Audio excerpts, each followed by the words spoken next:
Welcome to Luca and Miguel. Enjoy the video. You start by preparing the shortcut because Windows changes icons via shortcuts, not the program file itself. Right-click the Excel shortcut on desktop or in Start, then choose Properties and open the Shortcut tab. Once done, you'll see a Change Icon button. Click it to browse available icons. Make sure you're using an account with admin rights if prompts appear, since Windows may block changes otherwise. This first step sets the path, so the new icon actually appears where you expect it. Now choose the icon source, Windows accepts, ICO files or icons inside, DLL/exe files.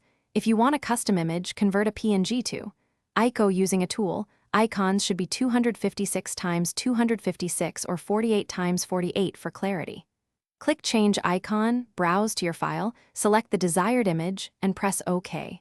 Apply the change in Properties so Windows registers it. You're doing this because shortcuts reference a single embedded image. Finish by confirming the new icon appears.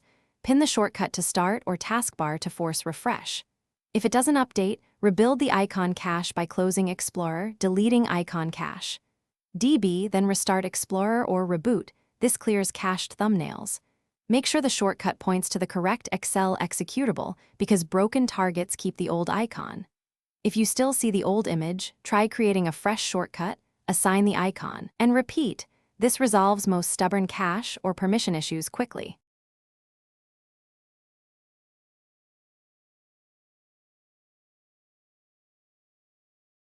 Thanks for watching and please subscribe.